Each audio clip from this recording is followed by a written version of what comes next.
My name Okay. is Mike Ivatt. In this podcast, I will be discussing with Tassos what impact the COVID virus pandemic has had on his research, how to spot long-term trends in a fast-changing world, and what lessons we've learned from the consumer's reaction to COVID. Hello, Tassos. Hi, Mike. Nice to see you after a while. It has been a long time, hasn't it? Now, let's be honest, we're not in the same room, are we? We're doing this socially distanced this time. Yes, we are. It's the first time we're not doing it in a studio, right? It's quite interesting how we got so used to using all this technology, even replacing a studio to do a podcast, right?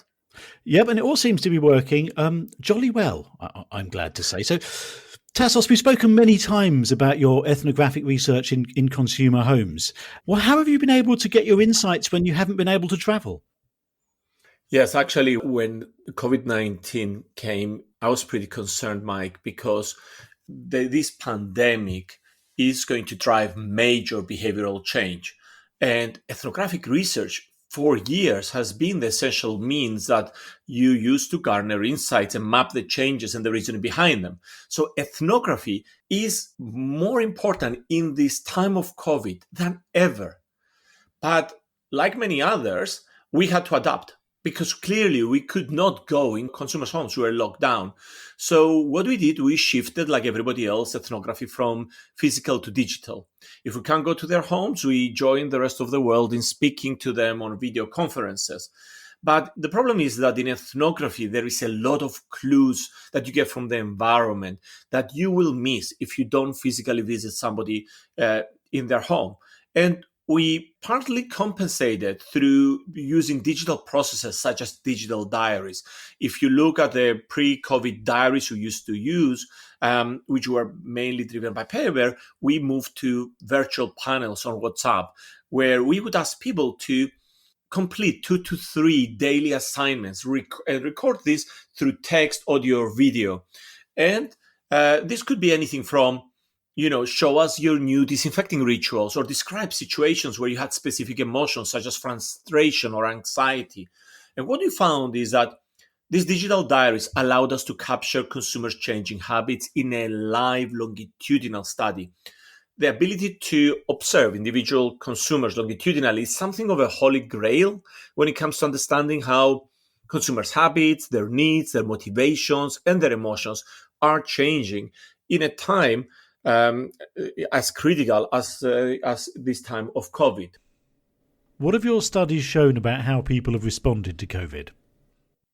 I think that the biggest surprise for me, Mike, was that we approached it through the typical way of just purely looking at observations. And this is what we are observing them do. And we struggled because it seemed continuously to be contradictory. One day they were telling us they didn't want to shop at supermarkets ever again because they couldn't trust the person who's stuck in the shelves. They don't know where they came from. And then the next day they were back. Restaurants was a definite no. They will never visit the restaurant while COVID was around. But then as soon as the restaurants opened, the people were queuing as soon as they reopened. And what we realized is that actually behavior during this period of COVID moves around in cycles. And if you simply observe behavior like, any big data, AI, neural networks do, you cannot make heads or tails of it. It makes no sense. And for us, the biggest surprise was that it starts to make perfect sense only when you look at the underlying emotional state of the consumers. Then a clear pattern emerges where you can see distinct emotional states that these consumers have been going through. And those are actually quite critical when you're going to look and understand whether some of these trends that you're observing are sustainable or just transient. Through the research, you've identified 3 emotional states that people have gone through as a result of COVID, haven't you? Talk me through them, Tassos. Well, the first state, Mike, that we had was anxiety. When this is where people try to establish safety. This is when they went stockpiling pasta and toilet paper and they looked for assurance. Then came acceptance that COVID was here for a while. And taking people out of their hectic lives and routines gave them time to reflect and reevaluate what was important to them. And the final phase was adaptation, where consumers started looking forward, believing their life will be better after COVID because of the lessons they learned. So think of these three A's: anxiety, acceptance, and adaptation. So think of your personal experience. In anxiety, it was quite simple. It was the hoarding, whether it's tinned fish, pasta, toilet paper. When we speak to consumers, we found that they were looking for familiarity. That's when they started shopping from local stores, buying brands they knew. This is where the new hygiene rituals started being formed, and they ranged from people washing hands, but there were people disinfecting everything that was coming in their homes, showering every time they came back home from the outside, washing their clothes. In this period, they also started looking for figures of authority that would tell them what to do. So they listened to governments, they listened to so-called experts, and they kept looking to social media because they found comfort in finding others that they were in the same situation as them. Similar to the Cuban Missile Crisis, when people building shelters found relief from anxiety, the sourdough, bread making and the DIY projects became our modern day equivalent. And demand for all these activities that give you relief from anxiety is transient. When anxiety goes away, the activity will go away unless it matches somebody's values. So when you look at decisions you're making when anxiety goes away, the demand for those products goes away. Mike, think, what did you do? How many of the things I mentioned do you relate to that happened to you when you first started? I certainly have to plead guilty to going and buying extra toilet roll because I didn't want to be the person who was left with none. It was a frightening time, though, those first few weeks, wasn't it? You didn't know for certain that your cupboard was going to be stocked at the end of 2 weeks. It'd be that as a direct result of COVID or as a result of other people panic buying things. It was genuinely scary. Yeah. And when you come with those toilet rolls home, you feel that you've done something to protect your family, and it gives you this relief from anxiety, right? And these are the steps that people were taking, stocking up on these things, comfort food, tin pasta, whether it's noodles. You feel that you're doing something that makes you feel better. So now let's talk about the second phase, which was acceptance. This is when people realized that COVID was not going to go away anytime soon, at least for a while. So they tried to make the best of it. So it was treats for the family, take out some nights to give the person cooking a rest. And here they redefined Maslow's basic needs. It wasn't just food and shelter, but it was also e-commerce, internet connectivity, distance medicine, to be able to call, remotely your GP and still get healthcare.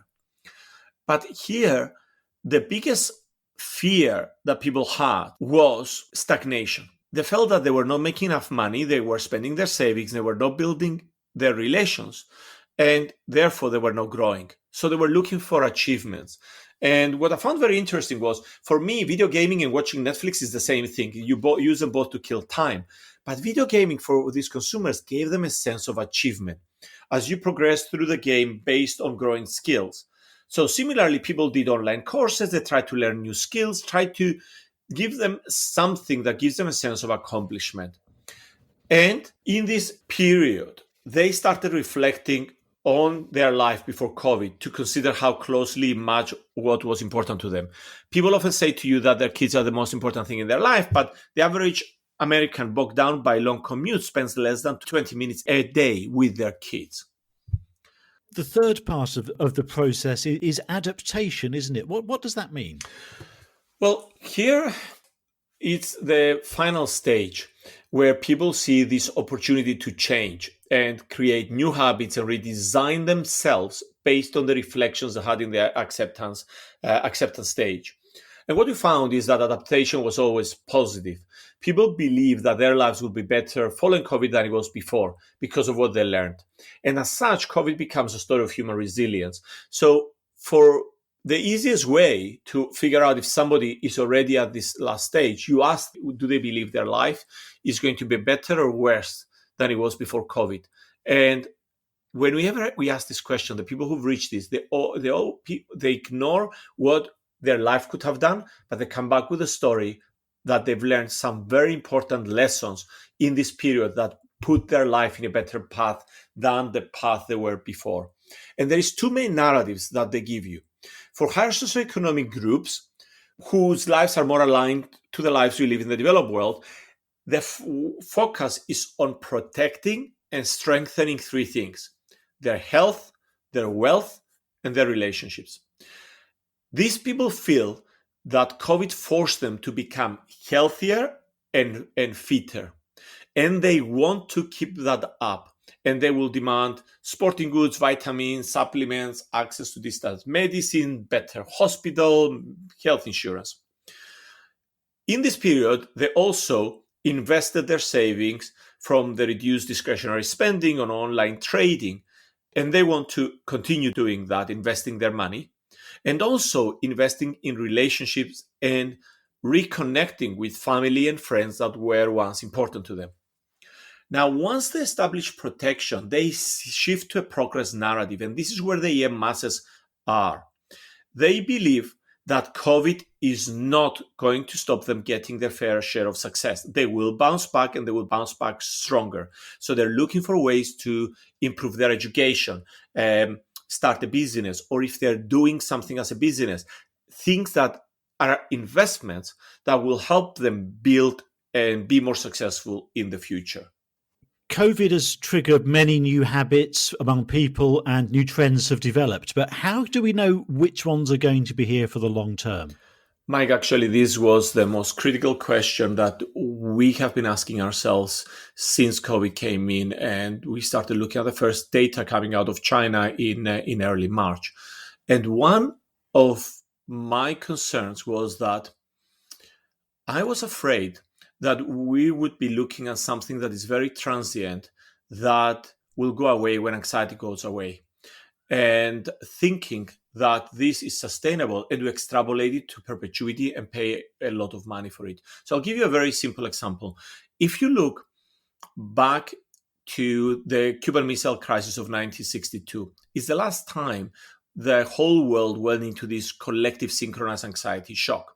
And at the time, people feared that a nuclear war would devastate Earth, but they took comfort in the thought that if they build these fallout family shelters or, like bunkers in their own home, until radiation dropped, they would be safe. So what they did, they went and built these shelters for safety.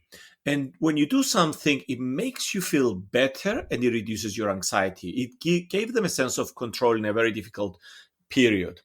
Now, if you go back to that time, many companies were jumping on this bandwagon. You had the home builders, they were selling homes, and there is advertisements on YouTube saying, that these old advertisements that you should not buy a modern home without a bunker. And then you had all these timber, concrete block, steel manufacturers offering materials for consumers to build shelters in their existing home. Now, you can imagine at the time, people would be arguing that with the continuous and growing nuclear threat that was not going to go away, which is still around today, demand for the fallout shelters was there to stay. It was going to be the new normal, to use the catchphrase that we keep hearing. But as soon as the Cuban Missile Crisis was over in November 62, the demand for these fallout shelters disappeared. So how do you avoid investing in the equivalent of the shelter manufacturers in the current COVID anxiety attack? How do you distinguish between transitory demand and what is for the long term? And what we believe is that COVID represents actually a giant experiment in human psychology. And only when you understand the underlying emotions driving people's behavior, only then will you be able to avoid investing in this short term boost of demand that you see. And actually, going forward, to be able to make this distinction is going to be more critical than ever in the investing world, as we're becoming much more polarized and at the same time more interconnected. You mentioned earlier the nuclear shelters that people were investing in during the Cold War. Has there been anything similar that you've discovered during this crisis? Mike, we come across loads of consumers who invested some money on buying those mixers to make all their new breads, or men who invested a lot of money on DIY equipment to do projects. And a lot of these are going to disappear.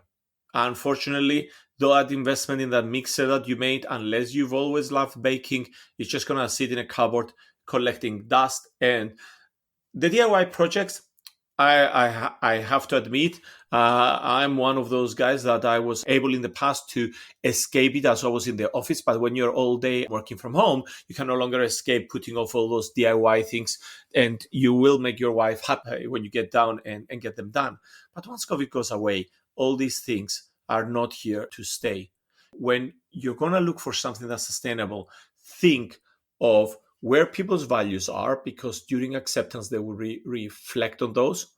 And as they moved into adaptation, think what is there that it will help them either with their health, their wealth, their relationships, or what they see as an investment for their future.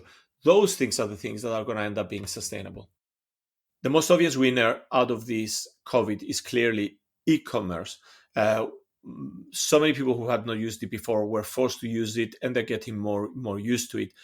Having said that, it's not as straightforward to jump and say, yes, this is going to be amazing for Amazon because people started buying from it, and now more and more people will use it. And the reason is that a lot of the retailers have now realized that they have no choice but to get their act together on e-commerce. So what you will see a much more intense competitions for some of these e-commerce players. And the ones that are going to be successful are the ones that have really great pricing and at the same time have amazing logistics to be able to deliver on their promise. The second is hospitals and those that can provide distance medicine, and hospitals that are actually giving a great value for money to consumers. And that can happen when hospitals have an integrated insurance. So have a relatively value for money product, as opposed to hospitals that all they try to do is view you as a profit center and charge you as much as possible. We think video gaming is going to have a multi-year boost coming out of COVID. There is a lot of new technology, whether this is 5G, virtual reality, or cloud gaming. But there is also the interest on esports, and you're seeing the potential for individuals to monetize their video gaming skills. Education has always been really important, but what you will see now is the players who have content that gives people extra skills, and digital platforms will be the successful ones. As an investment professional, what have you learned during the COVID pandemic? What are the takeaway points so far? So let's split it in two parts. Let's think first of the processes. If you look at the individuals, the consumers, and the decisions they've been making under anxiety, we as investors were making the similar decisions in investments under anxiety. Consumers took their kids out of school because others were taking their kids out of school, which doesn't make a lot of sense, because surely as there are less kids at school, it makes sense for you to do the opposite of the masses and keep your kids there because they would be safer. But we did the same thing as investors. If you heard that other people were increasing their cash holdings, you were under pressure to do the same. Or if other people were moving defensively, people wanted to basically behave in line with the rest. So follow the crowd. Consumers, investors did the same. The second was consumers were looking for figures of authority, and exactly the same thing. All of a sudden, people were quoting that they would be doing that because Warren Buffett did this, or so investor said that. And for me, the most important thing that I've realized is that you need to move yourself as quickly as possible away from this period of anxiety and force yourself to be more reflective. So I think we've talked about this in the past. I write by pen every night, a journal where I use it to keep me honest. So I can go back in 6 months, in a year's time, and look at both my successful and my decisions and my failures and say, was this success really right for the right reasons, or was it just luck and something else happened and I ended up being right in this investment? But what I was doing in this period was that every day I would sit down before I even looked at my Bloomberg terminal, before I looked at the market, and I would take all the anxieties I have and then I write them longhand on this piece of paper, just a stream of consciousness, just basically throwing everything on the paper.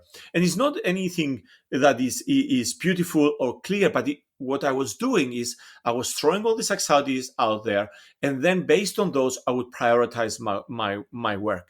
And what I've realized by doing this step was that as such, this journal became a reflection journal. It helped me move away from anxiety into this phase of reflection and make more rational decisions that were ultimately better for the long term. Tassos, thank you for taking the time to chat today. It's been great to hear your insights, and I look forward to talking with you again soon. Thank you.